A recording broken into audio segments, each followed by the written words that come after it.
Como en toda lucha, yo creo que históricamente, por lo menos en nuestro país, en la vanguardia de las luchas por la libertad, yo creo que en sentido general están los estudiantes. En la guerra de independencia no quiere decir que Martí ha sido el primero, pero estuvo allí desde muy jovencito en la lucha por la independencia, siendo todavía estudiante. Y así, a través de todas las generaciones después, durante la República, los estudiantes han estado a la vanguardia de la lucha por los derechos humanos, por la libertad, por la democracia. Vamos a invitar a que venga aquí al foro el dirigente del Directorio Revolucionario Cubano, Alberto Müller.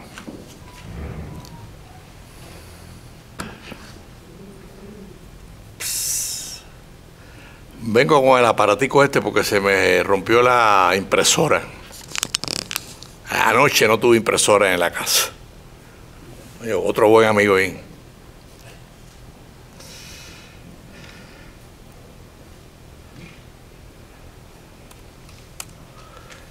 Bueno,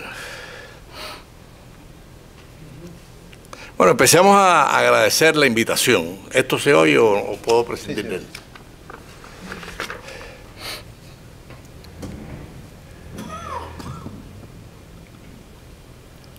Cuando recibí una carta de Pedro Corso, mi gran amigo Pedro Corso, invitándome a este evento, debo confesarles que nunca había meditado con tanta profundidad ser un sobreviviente. Yo dije, Dios mío, me están invitando a un evento porque yo soy un sobreviviente. Y nunca había meditado alrededor de esta idea, ¿no? Y realmente lo soy. Y muchos de ustedes también, ¿eh? O sea, hemos llegado acá y la naturaleza de un sobreviviente, desde mi punto de vista, es que le quedan pocos caminos. Eso no es malo, ¿eh? O sea, nosotros no es como cuando teníamos 20 años que decidimos unirnos al MRP, al directorio, al MRR, o sencillamente quedarnos en la casa o irnos para Europa. Hoy las opciones son muy pocas, pero son dignas también. Entonces, les confieso esto porque aquí tienen a un sobreviviente.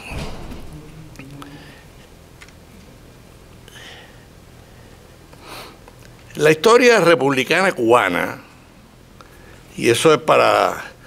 A mí esto me lo han preguntado mucho y yo realmente la respuesta que tengo es esta, a lo mejor hay otra, ¿eh? En la historia republicana cubana, en todas las expresiones autoritarias o dictatoriales, los estudiantes se organizan para combatirla en una estructura que curiosamente su nombre titular es el directorio. Es posible que haya otra respuesta. Parece que ese nombre lo heredamos de la época de la Revolución Francesa. En la época del Estado termidoriano, Napoleón, 1794, en donde se crea un directorio para impedir una nueva dictadura personalista como la de Robespierre y una época de terror que ojalá no se repita nunca en Francia, como la de los jacobinos. Esa es la explicación que tengo. Si hay otra, podemos decirle al Instituto de la Memoria Histórica hacer un simposio para discutirla. Por eso es secundario. Mira, aquí estoy viendo otra cara de un sobreviviente, gran amigo, atrás del sheriff. Quiere esto decir que el nombre del directorio viene para evitar dictaduras, neutralizarlas, derrotarlas. Y esa es la historia de Cuba. Así ha sido en la historia republicana de Cuba. Qué bueno que Angelito mencionara a Martí, porque a Martí a nosotros nos enseñó un camino interesante con su presidio a los 16 años. Cayó preso con 16 años. Y ustedes todos se han leído el documento El presidio político en Cuba. O sea, nos enseñó los sufrimientos de la prisión que después nosotros, o muchos de nosotros, mira de Lidia, Dios mío. Tú no eres sobreviviente porque tú eres más joven que nosotros. Bueno, yo lo sobrevivo a ustedes. El primer directorio estudiantil universitario en la historia cubana se crea contra la dictadura de Gerardo Machado. Voy a pasar por encima, no voy a entrar en detalle. Ese directorio fue el que convocó la famosa manifestación del 30 de septiembre de 1930 en repudio a la prórroga de Machado. Machado intenta en ese momento cambiar las constituciones, prorrogarse, en fin, algo que todos nosotros hemos leído y hemos estudiado. Y ahí en esa manifestación es donde muere Rafael Trejo, ¿se acuerdan? Que es el primer mártir de ese proceso. Y eso además, esa muerte de Trejo enardeció a los estudiantes y a toda la oposición antimachadista. El segundo directorio, aquí debe haber, estoy seguro que hay testigos como nosotros, en la historia cubana lo convoca José Antonio Echeverría, más cercano, por lo menos a mi generación, a nuestra generación, cuando es elegido presidente de la Federación Estudiantil Universitaria en 1955, en la Universidad de La Habana, y con el fin de separar la estructura universitaria de la lucha contra el autoritarismo imperante, pues crea el Directorio Revolucionario Estudiantil, el segundo directorio en la historia cubana. Entre los fundadores de ese directorio, de José Antonio, nosotros tenemos grandes aprecios y ustedes también. Me recuerdo no solamente a José Antonio, Joe Westbrook, Carbo Serviá, Faustino Rodríguez y nuestro gran amigo el poeta Jorge Valls, un hombre que nos acompañó mucho en las luchas, en su capacidad filosófica y después en la prisión. Estuvo con todos nosotros en la prisión política, Jorge Valls, que ya descansó. Y el tercer directorio, el que más me compete porque fue el que viví y sufrí, aunque los anteriores también me hicieron activar y combatir, me refiero al anterior, el de José Antonio, se convoca, el directorio contra Fidel Castro se convoca en un proceso asambleario de estudiantes universitarios en la ciudad de Miami el 12 de septiembre de 1960, para intentar obviamente derrocar a la dictadura de Fidel Castro. El triunfo de la Revolución Cubana de 1959 levantó desde los primeros meses una profunda polémica nacional por las expectativas de justicia social, elecciones democráticas en 18 meses, el restablecimiento de la Constitución del 40, el respeto a la libertad de prensa, todas promesas del proceso revolucionario que muy pronto fueron incumplidas y traicionadas por Fidel Castro. Unido a lo anterior, debemos añadir que cuando un grupo de estudiantes de la Universidad de La Habana nos reunimos en el mes de enero de 1960 para organizar la protesta por la visita a Cuba de Anastas Mikoyan, viceprimer ministro de la Unión Soviética y el funcionario soviético que había ordenado a los tanques rusos masacrar y asesinar el levantamiento libertario de Budapest en Hungría en 1956. Cuando nosotros vimos que Fidel Castro invitaba a Mikoyan, en medio de la polémica si la revolución era comunista o no, obviamente fue como una reafirmación. ¿Qué hace Mikoyan en La Habana? ¿Qué hace que el primer invitado a Cuba después del triunfo de la revolución sea Anastas Mikoyan? Y eso nos llevó a nosotros a reunirnos. Inmediatamente recuerdo que en esa reunión estaba Juan Manuel Salvat, que todos ustedes conocen como el gordo Salvat, cada día más gordo, por cierto, no sé si estará por acá, no lo veo.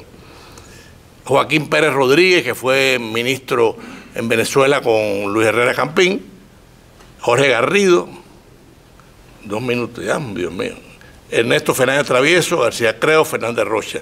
Ya en esas conversaciones organizativas para la manifestación de protesta contra Mikoyan, nosotros sentamos las bases de que había que organizar nuevamente el Directorio Revolucionario Estudiantil.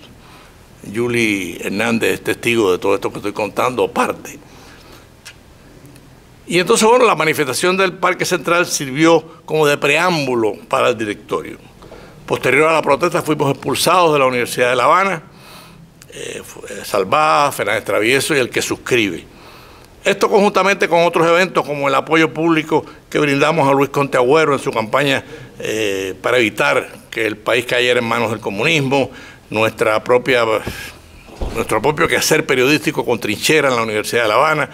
Y entonces vuelvo a la Asamblea de Miami, donde se convoca la creación del Directorio Revolucionario Estudiantil, el tercer directorio, para luchar contra la dictadura de Fidel Castro. En el documento constitutivo del tercer directorio lo firman, y esto es interesante, yo tengo el documento original, lo firman como ejecutivos Juan Manuel Salvat, Ernesto Fernández Travieso, Abel de Barona, Oscar Cerello, Jorge Mascanosa, Pedro Roy, Julio Amoré, Teresita Valdés Hurtado, Julio Sánchez, creo que vive por Puerto Rico, si vive, gran amigo, Alejandro Portes y el que suscribe.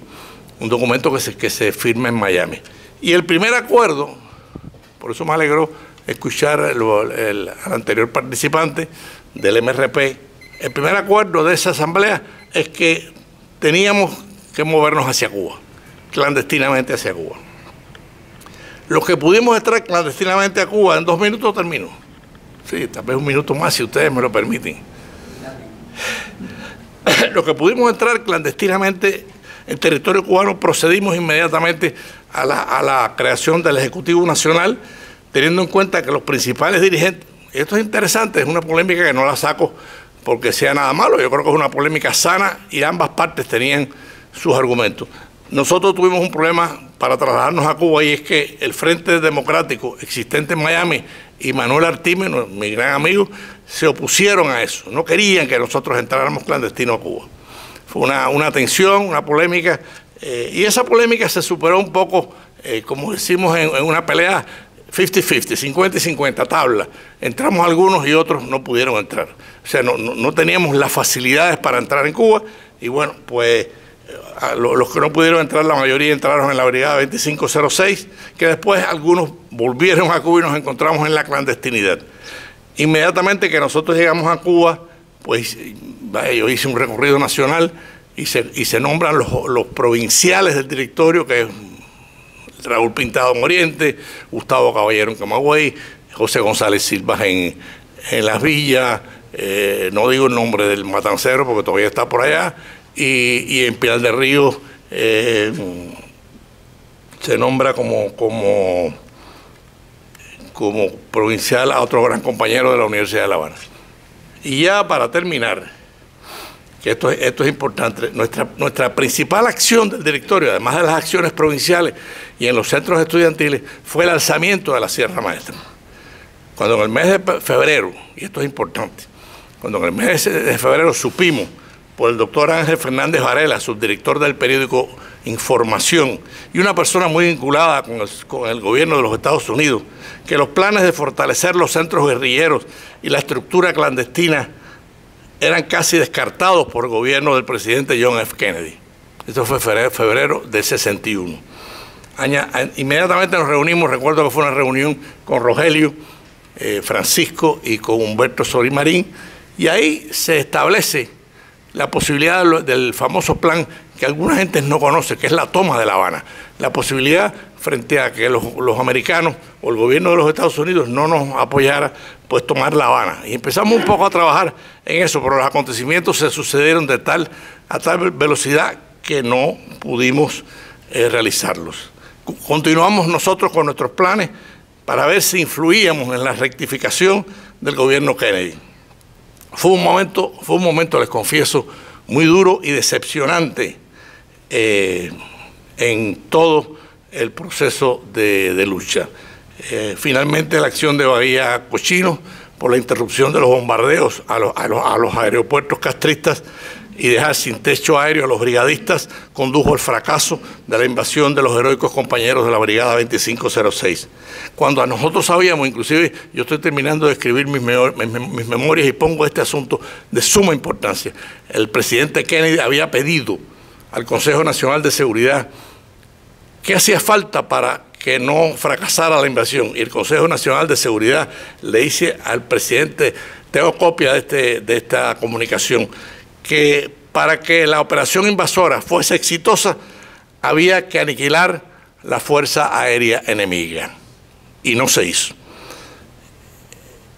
A esto prosiguió el abandono. Ya, lamentablemente, ya, Alberto. Bueno, lamento haberme pasado 2 minutos. Ese es un problema que tenemos los sobrevivientes, que ya somos viejos. Eso es. Pero bueno. De todas maneras, gracias. Este es parte de la historia del directorio y obviamente fracasamos, pero seguimos en el intento. Creo que las condiciones pronto se van a presentar para que podamos aportar algo más.